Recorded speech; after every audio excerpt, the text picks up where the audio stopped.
Все храпят на полную мощность перед телевизором.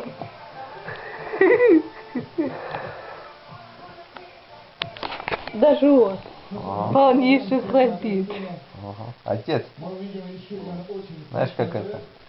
Еврейский Робин Гуд тоже отбирал у богатых, тоже раздавал бедным, но под очень большой процент.